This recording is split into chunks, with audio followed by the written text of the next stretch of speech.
Ok, donc on va parler un petit peu de la faille Polkit, hein, c'est la CVE 2021-35-60. On va voir un petit peu comment ça fonctionne. Alors, on a début 2021 un chercheur nommé Kevin Bakehouse qui découvre une vulnérabilité d'escalade de privilèges, vieille de 7 ans, pensez-vous. Donc, on lui donnera le petit nom doux de CVE 2021-35-60, comme je vous le disais, dans l'utilitaire Linux Polkit. Heureusement, il y a un paquet de distributions Linux, vous le savez, hein, et même différentes versions de même distribution, qui utilisent naturellement des versions différentes du logiciel. Donc, notre ami Polkit. Donc, ça veut dire que certaines seulement sont vulnérables, hein. Plus précisément, si on doit parler un peu des distributions grand public, hein, on avait Red Hat, hein, entreprise, Linux 8 qui était sensible. On avait Fedora 21 et version ultérieure. On avait la version de test de Debian, qu'on appelle Bullseye, et Ubuntu 20.04, la LTS, connue sous le nom de Focal Fossa. Donc, je vous rassure, si vous avez fait vos mises à jour, on ne peut plus exploiter la faille. Par contre, c'est toujours bon de connaître les anciennes failles. Pourquoi? Parce que il est pas rare, hein, quand vous ferez des tests d'intrusion, de tomber sur des serveurs qui n'ont pas été mis à jour pour diverses raisons, hein.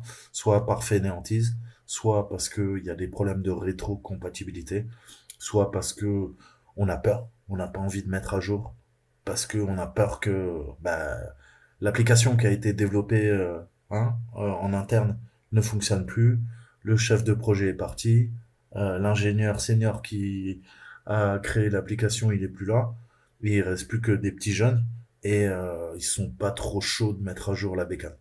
D'accord? Donc ça arrivera tous les jours. Donc, toujours connaître les anciennes failles, hein, vous devez vous faire un devoir de maîtriser les anciennes failles. Même si une personne néophyte me dira, mais ça a été patché, pourquoi tu t'emmerdes?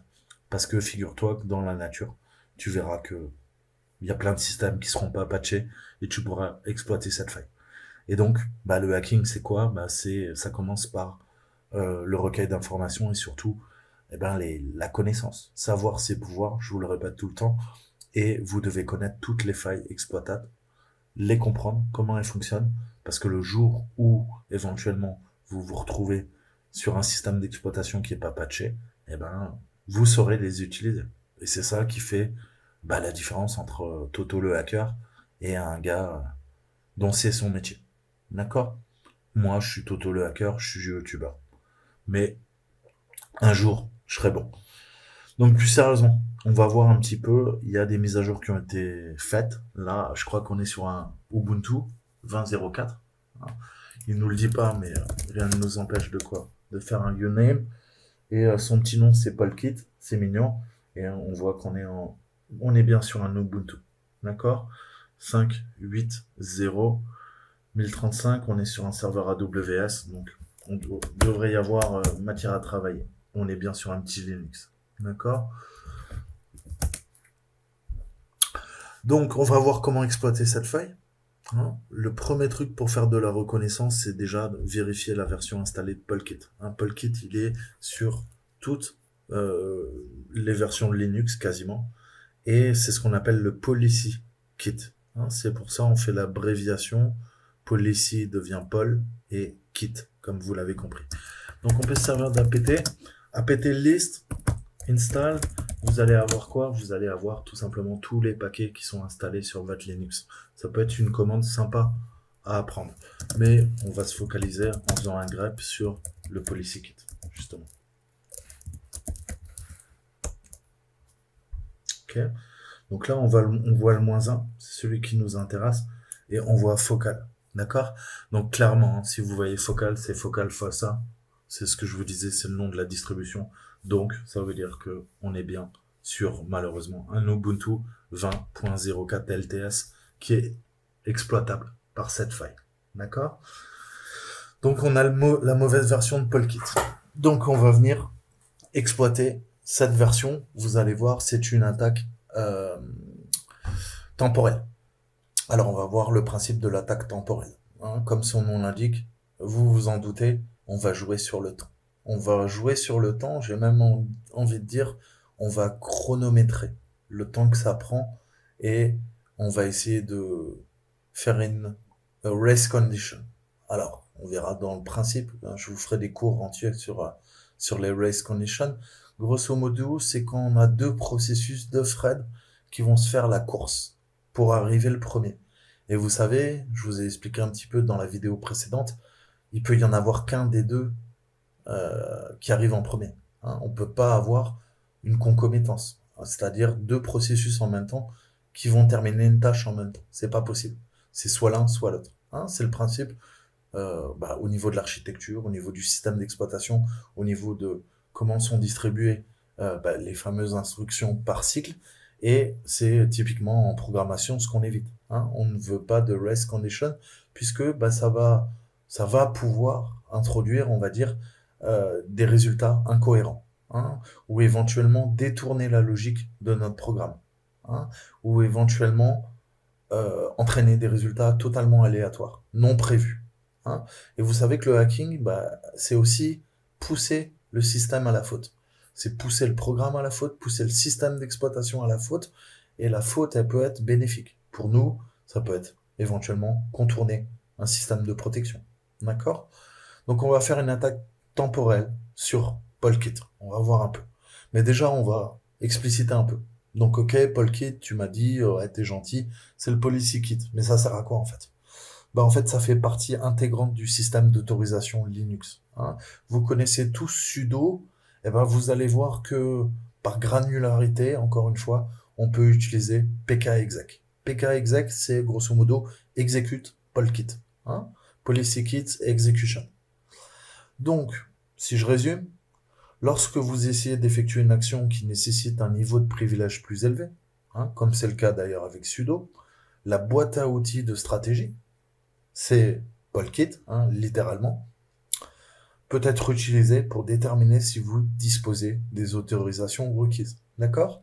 Donc il est intégré à systemd qui est présent sur beaucoup de Linux, hein, qui est une des composantes majeures. Systemd va gérer beaucoup de choses et va gérer notamment une partie du chargement de votre Linux. Quand vous démarrez votre machine virtuelle, quand vous démarrez sur une clé bootable, quand vous démarrez votre ordinateur en single ou en dual boot. D'accord?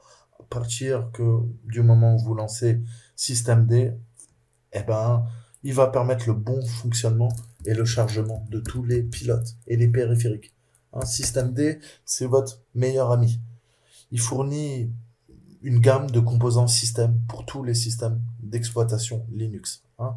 Donc je vous ai dit, il y a ça boot, vous avez grub, hein, typiquement, et après on a deux choses. Hein. On peut avoir sysvinit, hein, c'est le fameux, vous me voyez tout le temps utiliser la commande service. La commande service, c'est sysvinit, et on a systemctl. Systemctl me permet d'interagir avec systemd.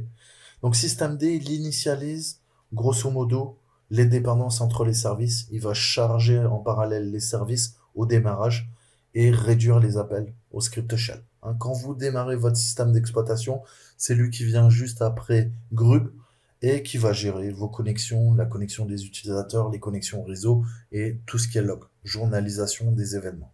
D'accord?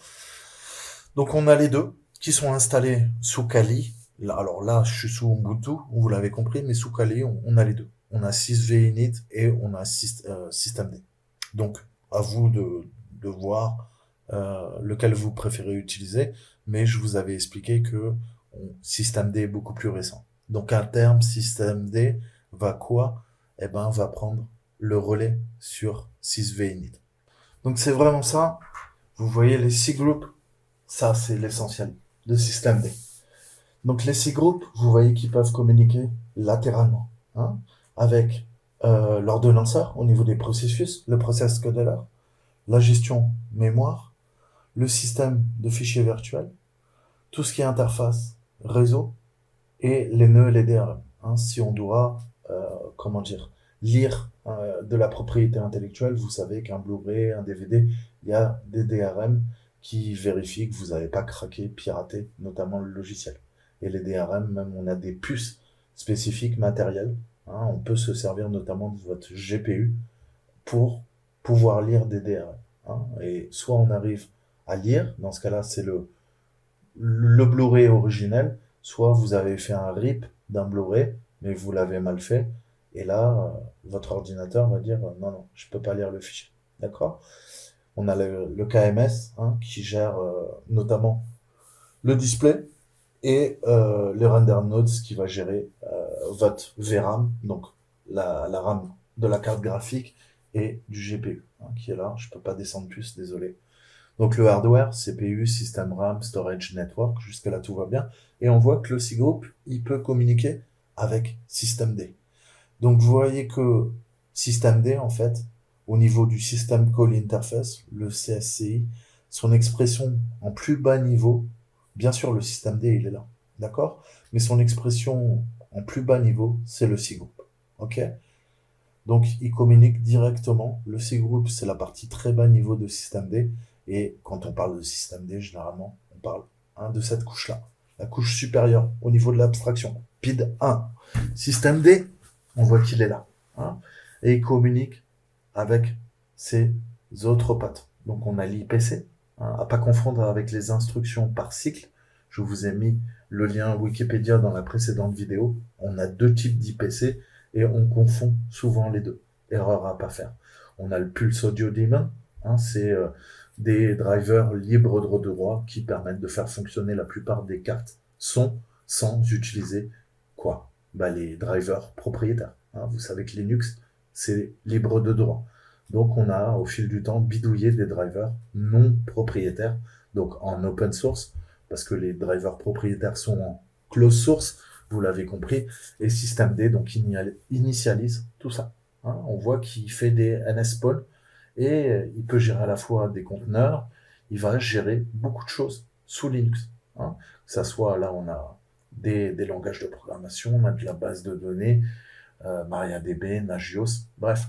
Il va gérer énormément de choses du démarrage de l'ordinateur jusqu'à que votre système d'exploitation soit chargé. Et là, on a une autre vision, les fameux cgroups hein, qu'on retrouve tout en bas. Ici, AutoFS, KDBus, les bibliothèques, hein, puisque systemd s'appuie sur des bibliothèques, et la plus importante pour nous aujourd'hui, c'est celle-ci, c'est dbus 1. Parce que vous allez voir qu'on peut, via le dbus, envoyer des messages à systemd. Ah, intéressant. Ça va être notre vecteur d'attaque aujourd'hui. Donc, grâce au dbus, je peux communiquer avec différents cœurs. Hein, on voit que dans systemd, j'ai plein de choses, j'ai plusieurs unités, et nous, il y a un truc qui nous intéresse. On fait quoi? Je vous ai dit, on va faire une attaque temporelle. On va jouer sur les timers. Vous savez que on a des horloges partout, partout. Vos systèmes d'exploitation ont des horloges, vos processeurs ont des horloges, vos cartes mères ont des horloges. Tout est synchronisé. Hein. On a différents types d'horloges qui permettent de faire différents types de calculs, différents types de tâches, hein, en fait. Mais le temps, c'est pas de l'argent. Le temps, c'est le bon fonctionnement. Hein. Un ordinateur, on ne pense pas, mais vous avez le plus simple en électronique, c'est quoi? C'est des quartz, hein, qui vont justement réguler le temps. Réguler le temps, en fait, pour que votre ordinateur fonctionne, c'est réguler l'électricité, le courant qui passe dans ces différents composants, et aussi synchroniser ces composants grâce à des horloges temps. Votre processeur fonctionne à un certain nombre de quoi? De hertz, ok? Les hertz, à l'échelle atomique, c'est quoi? 1 hertz, c'est une action. Hein. Maintenant, on compte en gigahertz, d'accord? Mais c'est ça, c'est ce principe de temps. Hein, si vous regardez toutes les orgues, c'est pour ça que d'ailleurs que les PC on calcule en hertz. Hein. Les écrans sont synchronisés en hertz. Hein. Ça veut bien dire on parle de taux de rafraîchissement, mais s'il y a un taux de rafraîchissement, c'est qu'il y a une horloge. Donc, si on résume, hein, on est en gigahertz, et c'est le nombre d'opérations effectuées par seconde par le processeur. Hein. Une horloge. Ah, le temps, horloge. Vous voyez, définit sa cadence. Un processeur cadencé à 3 GHz, ça veut dire que giga, qui fait 3 milliards d'opérations à la seconde. D'accord? Alors, ça c'est la simplification. Pourquoi? Parce que maintenant, ça c'est dans le cadre de quoi? D'un processeur avec une architecture, peut-être pipeline long, mais maintenant on a quoi? On a des architectures à pipeline court et on n'a pas qu'un processeur. On a des cœurs logiques, on a des cœurs physiques, on fait de l'hyperthreading. Donc ça c'était vrai avant, hein. On peut faire une estimation, mais c'est plus compliqué aujourd'hui, hein, puisqu'on parallélise les tâches et tout ça. Je ne veux pas rentrer dans les détails. Mais ce principe de fréquence. La fréquence est une mesure qui s'exprime en Hertz ou en gigahertz.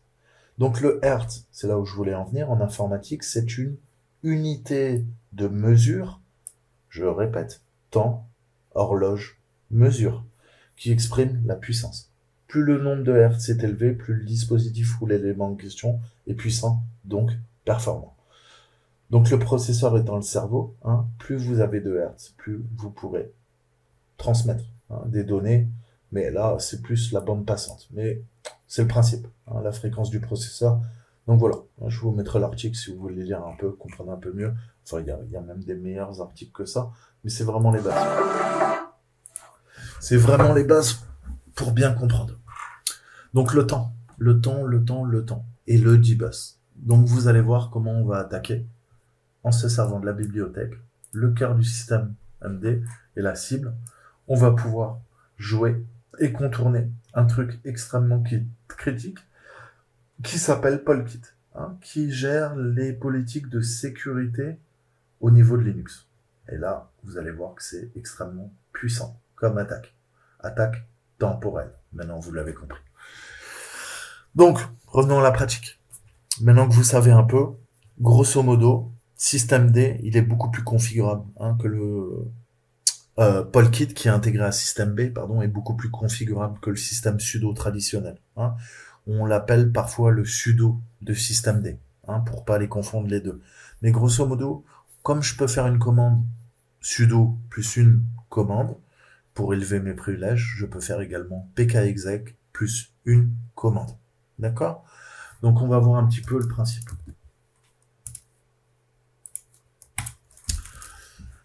Je vais créer user add un utilisateur. Hein, qu'est-ce que je peux faire? User add Toto le hacker. D'accord? Par contre, j'aurai pas les droits. Donc je peux faire un sudo, élévation de privilège, mais je peux faire un pkexec. Hein, donc je demande quoi? Polkit, donc policies execution. Je demande à la trousse à outils, grosso modo, qui gère les règles de sécurité, de me donner les droits et d'exécuter la commande user add, pardon, et je veux ajouter l'utilisateur Toto le hacker. Ah, vous voyez que c'est un petit peu différent. Qu'est-ce qui se passe? On a une bannière déjà qui apparaît, qu'on a passé sous sudo, qui nous dit, écoute, ouais, ok, authentification sur Free Desktop Policy Kit, hein, c'est les papas du Policy Kit, hein, donc c'est le nom de domaine, littéralement. Vous pouvez les joindre là-dessus, hein, sur org Free Desktop. Et il nous dit, écoute, l'authentification est nécessaire, hein, pour quand même exécuter quoi? Dans SBIN, il y a la commande user-add. Et en effet, user-add, c'est assez sensible, donc c'est pas dans bin, c'est dans SBIN, comme système bin. D'accord? Et il nous dit, écoute, tu veux lancer ça en tant que super utilisateur, en tant que root, voilà, hein, il faut que tu me donnes un mot de passe. D'accord? Donc là, on voit que il y a une vérification, hein. C'est un peu comme sudo, sauf que c'est un peu légèrement différent. Donc, je peux récupérer quoi? Le mot de passe, on va lui redonner, et on va voir si on a les droits ou pas.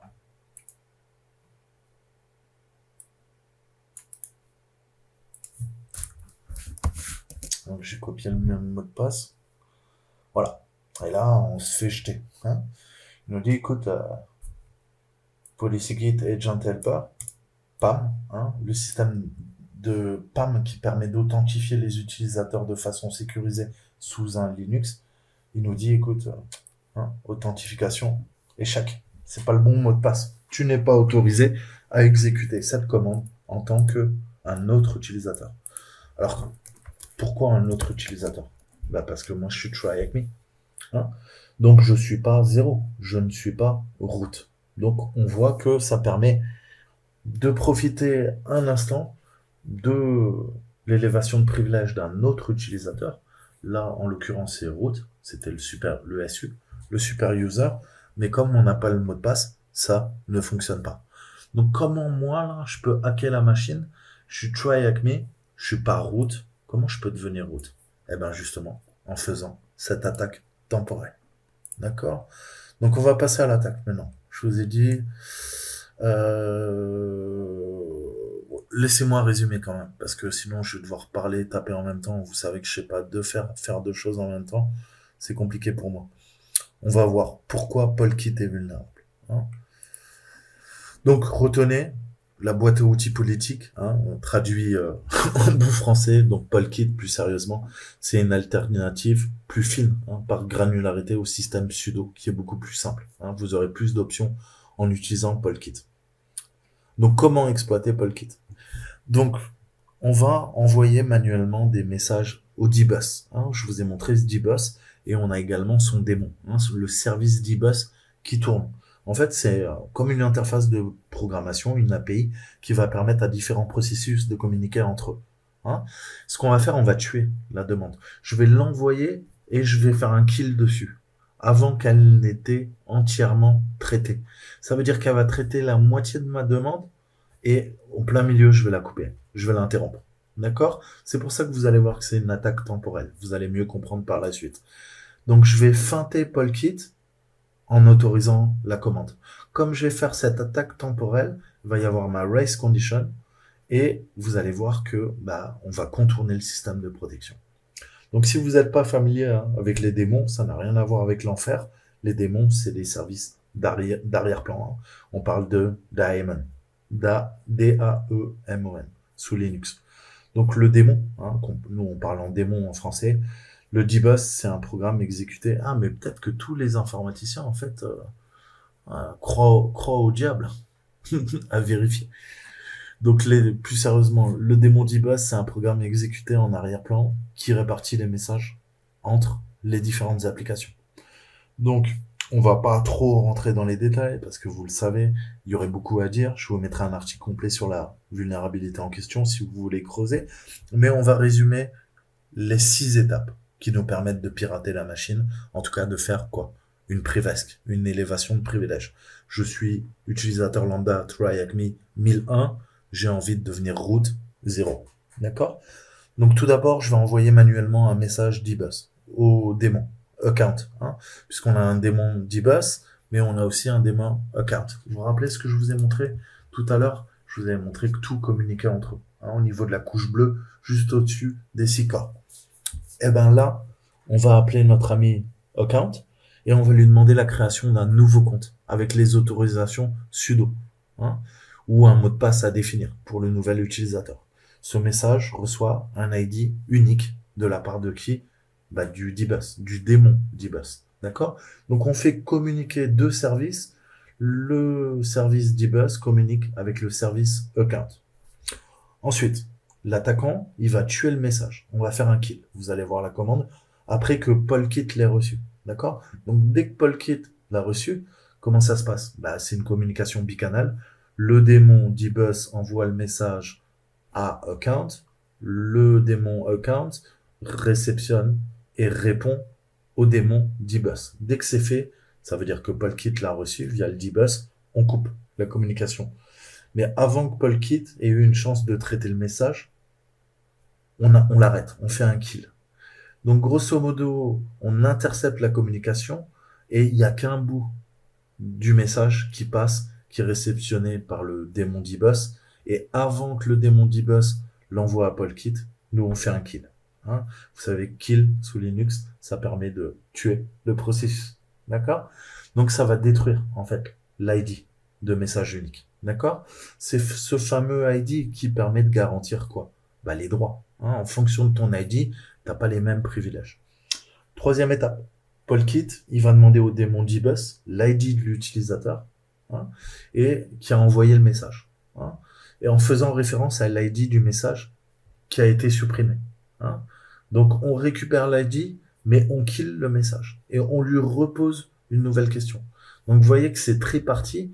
On va jouer sur Polkit qui communique au daemon dbus, qui communique lui-même au daemon account. Et donc ces trois acteurs, on va les feinter. Hein. On va, grâce à Polkit, feinter le daemon dbus et feinter le daemon account. Donc Polkit demande au daemon dbus l'ID de l'utilisateur qui a envoyé le message. Quatrième étape, le daemon dbus ne peut pas trouver l'ID du message car on l'a tué. Vous vous rappelez? On a shooté avant qu'il intercepte. Il gère l'erreur en répondant lui-même avec un code d'erreur. Polkit gère mal cette erreur et remplace par 0 l'ID de l'utilisateur. Et 0, vous le savez, bah c'est plus 1001. 1001, c'est try at me, c'est moi. Là, 0, ça sera le compte root, le compte racine sur la machine. On sera admin. Pensant que l'utilisateur root a demandé l'action, Polkit permet à la demande de passer, sans aucune contestation. Donc on voit bien que c'est un jeu de va-et-vient entre Polkit et le dbus, et nous, bah, on sera la partie malveillante, on va pousser le système à la faute en interceptant les communications entre Polkit et le dbus. D'accord? Donc en détruisant l'ID du message avant que le démon dbus ait une chance de la donner à Polkit, avec l'ID correct, on va exploiter la mauvaise gestion des erreurs dans Polkit pour feinter, pour tromper, pour berner l'utilitaire en lui faisant croire que la demande a été faite par l'utilisateur root. Et le root, vous le savez, il est tout puissant. D'accord? Donc on va voir cette attaque temporelle. Donc on a vu la théorie. Hein. On va se mettre dans la peau d'un attaquant. Ok? On l'appellera Toto. Parce que Toto, c'est un attaquant, il est méchant. Donc on va lui demander les autorisations sudo. Hein, et je vais lui mettre un mot de passe qui s'appelle Toto le hacker. D'accord? Donc là, qu'est-ce que je fais? Je vais directement envoyer le message à quoi? Si vous avez suivi un peu, on commence à communiquer avec dbus. Dbus, j'ai une commande send. Ça, c'est pour lui envoyer un message en tant que système. D'accord? Et je lui mets destination. Hein, ça, c'est une vraie communication. Vous vous rappelez ce qu'on a vu un peu plus haut là? Qu'est-ce que je vous disais? On peut communiquer avec lui? Bah ouais, on peut communiquer. Donc ça, je vous ai dit free desktop. Ouais, vous pouvez communiquer avec lui. Mais nous, ce qui nous intéresse, c'est quoi? Qu'est-ce qu'on a vu? C'est le démon account. Donc, je lui mets type, la méthode. Et ben, on fait un appel à la méthode. Donc, un méthode call. Print pour afficher le retour écran. Hein, sinon, on ne peut pas récupérer la réponse. Donc, print reply. Je lui demande d'imprimer à l'écran, en tout cas dans le message, la réponse. Et on va aller taper dans org free desktop et account. D'accord? Donc ça, c'est un doublon, mais vous voyez bien que c'est org free desktop. Je commence à faire des fautes, ça va pas marcher. Tant pour moi. Free desktop account. Donc attention A majuscule. Sinon pareil, ça ne risque pas de marcher. Et A majuscule ici et S pluriel. Ok. Donc là on répète, on lui met le org free desktop le account. Et là, on utilise la méthode create user. D'accord? On veut créer un utilisateur. Donc il faut lui donner les valeurs, hein, puisqu'on veut faire un create utilisateur. Donc vous voyez, ça c'est le corps de notre requête qu'on envoie au démon account. Hein. Donc je lui dis, bah écoute, string, hein, ça c'est quoi? C'est le nom de l'utilisateur. Je vais lui dire, donc c'est clé valeur. Hein. La clé c'est quoi? C'est string. La valeur, ça va être Toto. D'accord? Et il faut quoi? Bah il faut un mot de passe. Rappelez-vous, ou une indication. Là, ça va être une indication, plus. Ok? Donc, je vais lui dire...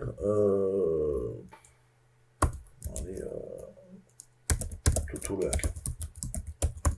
Ça sera le nom du compte. Enfin, le nom du compte. On va dire une indication.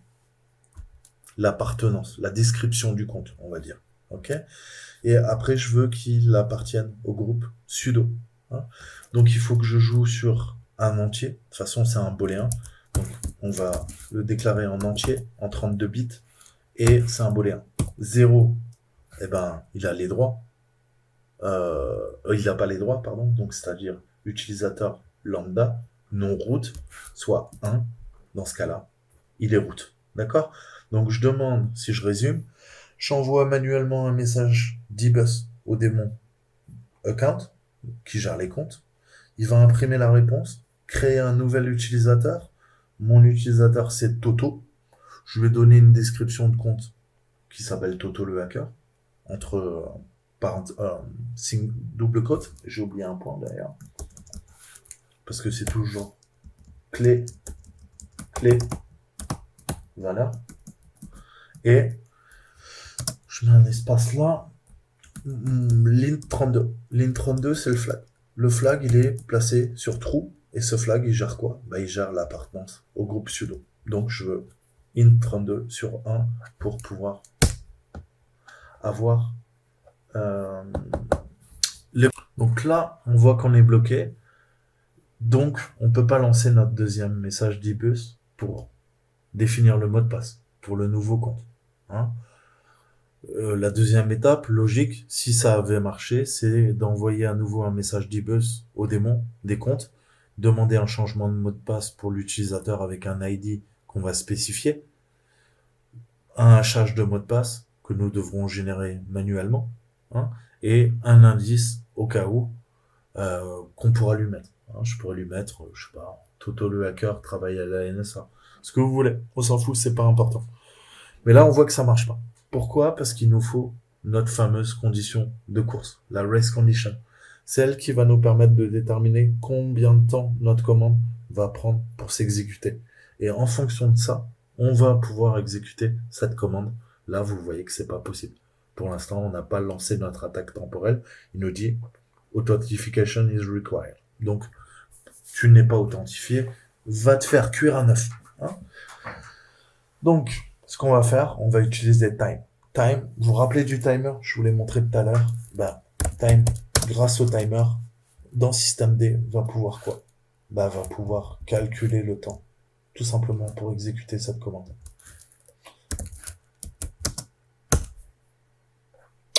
Qu'est-ce qu'on voit? On voit que ça met 11 secondes. D'accord? Enfin, 11 millisecondes, excusez-moi, hein, parce qu'il y a un 0 devant.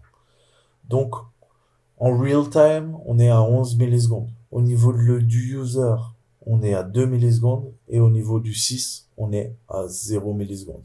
Donc, vous pouvez refaire la commande. Elle va varier que très peu. Hein. On sera toujours aux alentours de 10, 11 millisecondes.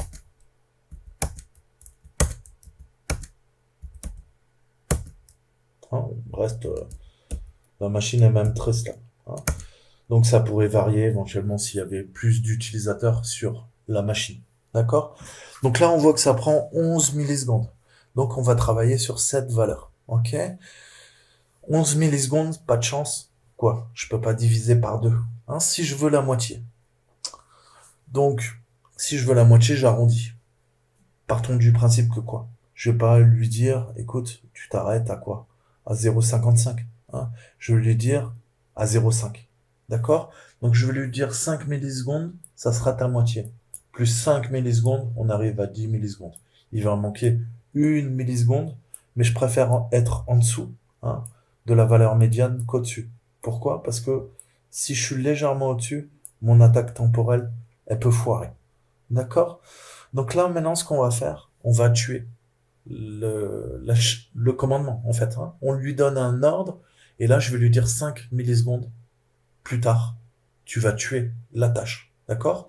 On va tester, hein, on va fonctionner de façon séquentielle. Je vais tester 5 millisecondes. Si 5 millisecondes, ça marche pas, je vais tester 6 millisecondes, etc., etc. Vous l'avez compris. Donc, on va jouer sur le temps. Hein. On va modifier le temps de veille et exécuter la commande plusieurs fois jusqu'à qu'elle fonctionne. Hein. Donc, le but, c'est de trouver le temps parfait qui va nous permettre de faire fonctionner cette attaque temporelle. Hein, pour que ça puisse fonctionner de manière cohérente. Et de manière cohérente, pour nous, ça veut dire contourner les protections en tout cas la demande d'autorisation de la part de Polkit. D'accord? Donc, on va essayer de faire ça, hein. On peut également faire une boucle bash en for, hein, itérative, pour voir à peu près éventuellement le temps moyen. Mais là, vous voyez que j'ai fait plusieurs fois la commande, on est stable. On est sur du 11 millisecondes. Donc, qu'est-ce qu'on pourrait faire? Eh ben, on va refaire la même commande, cette fois-ci sans time. Et vous vous rappelez de mes et, and, ou, je vous avais montré ça dans mes cours Linux, qu'est-ce qu'on avait vu? Vous vous rappelez? Et, et, et point virgule, ben, on va se servir de ça. D'accord? On va lui faire un et simple, on va lui faire un sleep. Je veux dire, écoute, tu vas dormir, hein, pendant 5 millisecondes, et après on fait notre kill, donc instruction suivante, kill, et je vais faire pourcentage, point d'exclamation. Alors ça veut dire tu dors, tu dors, tu dors, hein, donc vous l'avez compris, pendant 5 millisecondes, et le dollar en bash, le dollar point d'exclamation, ça veut dire tuer le processus précédent. Et le processus précédent, comme on va le mettre à la suite, là, je vais le mettre là, le processus précédent, c'est quoi? On retire time, notre processus précédent, c'est tout ça, toute cette chaîne. D'accord? Donc c'est comme ça qu'on coupe le commandement, l'ordre qui est envoyé, quoi, entre d'abord Dibus et le démon account, ça revient, Dibus essaye de transmettre Apple Kit, et on coupe à ce stade pour récupérer l'ID. Hein. Et comme la commande est passée, elle est passée qu'à moitié, eh ben ça va faire cette attaque temporelle. D'accord? Donc on va lancer l'attaque.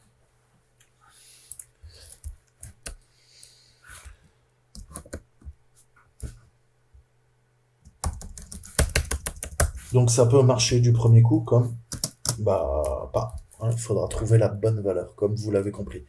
Donc là on est bien. Je lui dis et je lui dis opération sleep. Sleep, ça permet de dire à mon programme, bah tu te reposes, hein, tu attends en fait. Hein, c'est pas dormir, c'est attends 5 millisecondes, attaque temporelle, et tu tues l'autre processus. Pourquoi il peut me faire le dollar? Ok. Donc ça c'est parfait. Donc j'ai maintenant l'ID. Qu'est-ce qu'on peut faire? Eh ben maintenant on va pousser.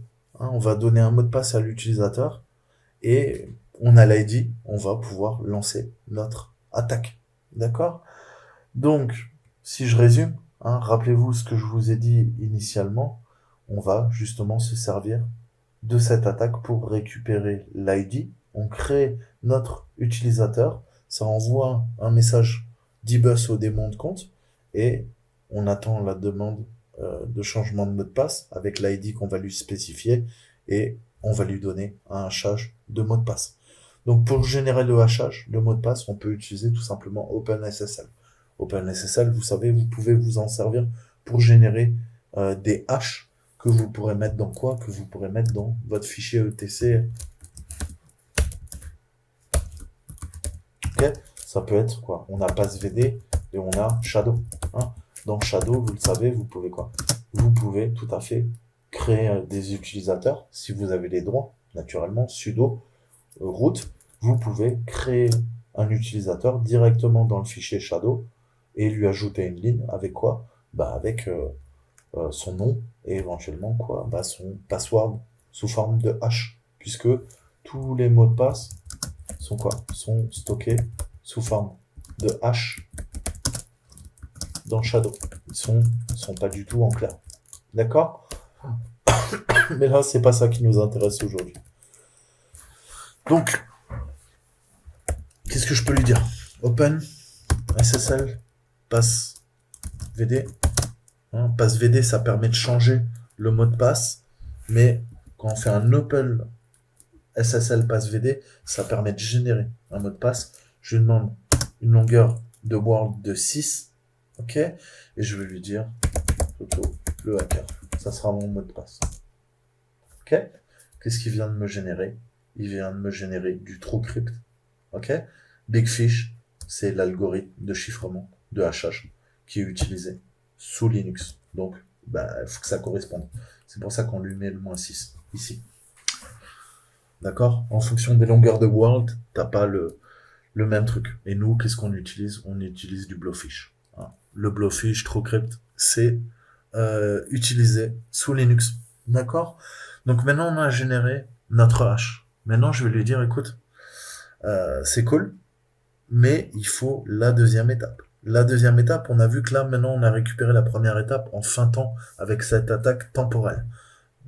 Maintenant qu'on a récupéré l'ID, hein, on va pousser, comme je vous disais, l'ID, le hachage de notre mot de passe que vous avez sous les yeux, et on va lui donner un indice. Hein, puisque, bah, vous le savez, avec les mots de passe, très souvent, c'est le cas sous Windows, on vous dit indice de mot de passe. Comme ça, si jamais tu oublies ton mot de passe, il y a un champ qui te dit, voilà, hein, vous mettez l'indice que vous voulez pour pouvoir vous rappeler de votre mot de passe si jamais vous l'avez oublié.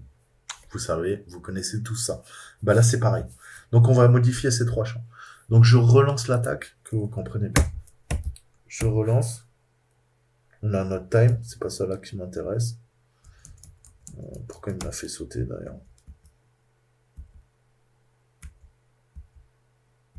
Ah, il me l'a fait sauter ce bâtard. C'est pas grave. Donc, on est reparti. J'ai dit quoi? Et sleep. On veut quoi? 0, 0, 0, 5 S. Et on va lui faire fin de l'instruction, notre kill sur notre dollar. 1325.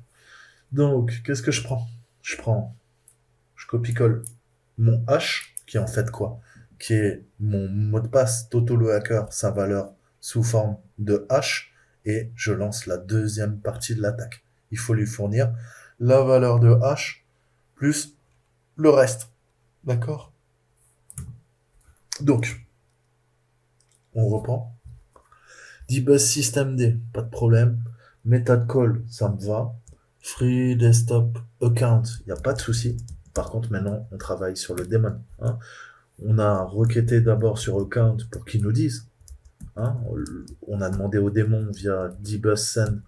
On lui a dit, écoute, dis-nous, grosso modo, l'ID. Il nous l'a dit, t'es 1325. Donc maintenant, je le connais, mon ID. C'est quoi mon ID? Bah, je peux lui donner. Je vais lui dire user 1325. D'accord? Donc vous voyez, je suis en train de communiquer là avec le démon account hein, via dbus et Polkit va accepter la réponse. Pourquoi? Bah, vous l'avez compris, parce qu'on lui a demandé dans la première attaque, on lui a demandé quoi? L'integer, l'entier 32 bits 1 d'être root. D'accord? Donc maintenant, je lui fournis ça. Première étape, on lui fournit notre ID. Qu'est-ce qu'on a vu? Il faut qu'on lui fournisse aussi notre hash. D'accord? Donc, séquentiellement, tout à l'heure, on a fait org, ensuite account, create, user. Vous vous rappelez de ça? Ça va pas marcher. On l'a déjà créé. Donc, qu'est-ce que je fais? Je redemande au daemon account. J'ai fait un create user. Maintenant, je vais lui faire un set password. Définis le password. Tout à l'heure, on lui a mis quoi? On lui a mis Toto. D'accord? Là, c'est plus Toto. Pourquoi? Parce que c'est set password. Donc, je définis une valeur de password. Donc, j'ai toujours ma clé. C'est quoi? C'est un mot de passe. Donc, c'est une chaîne de caractères. String. Il faut que je lui mette la valeur. OK? Et la valeur, c'est quoi? Vous le savez. C'est mon hash. OK? Alors, attention. Single quote. Sinon, si vous mettez des doubles, ça peut ne pas marcher. Hein, je vous ai dit, sous Linux, remplacez toujours vos doubles quotes par des single quotes. Ensuite, on a un string là. Un autre string. Tout à l'heure, c'était quoi? C'était le mot de passe. D'accord? Le mot de passe Toto, enfin, la description du compte. La description du compte pour l'utilisateur Toto, j'ai mis Toto le hacker. Là, je vais mettre, je sais plus. Ça sera mon indice. Hein, si jamais je sais plus, eh ben, il me dira, tiens, pour te rappeler de ton mot de passe, c'est je sais plus. Comme ça va vachement m'aider. D'accord? Donc, pareil, valeur. Et pareil, je vous dis, et je le fais pas, on va quand même remplacer les doubles par des simples. C'est pareil. On sait qu'on traite des chaînes de caractères. D'accord? Et on a notre fameux entier, vous vous rappelez? int32. Là, on n'en a plus besoin. D'accord? Puisqu'on ne travaille plus sur les mêmes valeurs. On l'a déjà défini en tant que route. Par contre, qu'est-ce qu'il faut qu'on refasse? Ça marcherait? Non, ça marcherait pas. On refait notre attaque séquentielle. Et je rekill. D'accord? Et c'est pour ça.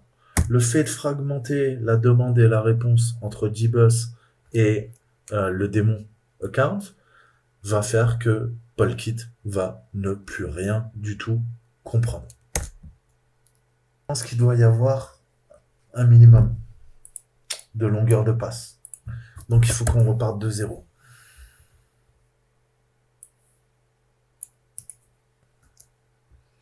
Donc cette fois-ci, je teste avec attaquant. D'accord? Je change puisque Toto a été créé en base de données. Il faut trouver. C'est dbus send. Ok. ID d'attaquant. 1002. Donc on va tester sur 1002. Je vais générer un mot de passe qui s'appelle attaque.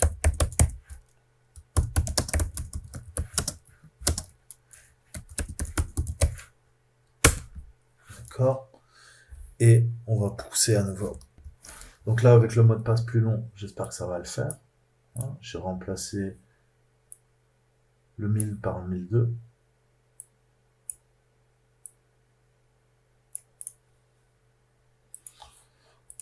On va se l'ajouter. Est-ce qu'il a bien pris en entier? String ask the pentester pour fun. Ok, là on n'a pas l'erreur. Vous voyez la différence? Donc là c'est passé, en toute logique. Ça veut dire que je peux quoi? Maintenant demander qu'est-ce qu'on vient de créer? On vient de créer le compte attaquant.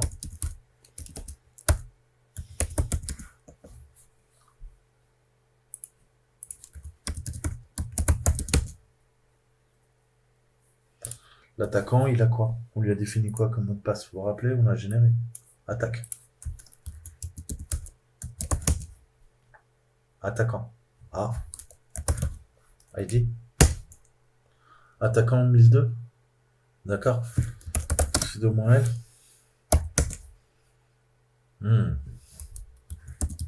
Attaque. All. Bah, vous avez la réponse. Qu'est-ce qu'on peut faire? On peut exécuter toutes les commandes en tant que quoi? Que notre ami Polkit. User attaquant may run the following command on Polkit. Et ben quoi? Je peux lui demander d'hériter les droits route. Sudo -S ID route. Voilà. Donc voilà comment on contourne en fait. Voilà. Et vous voyez bien que bah, l'escalade de privilèges là elle fonctionne.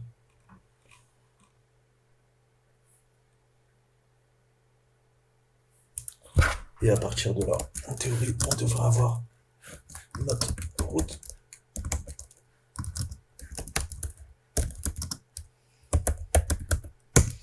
Voilà, machine poutrée. J'espère que ça vous a plu. Je vous dis à très bientôt.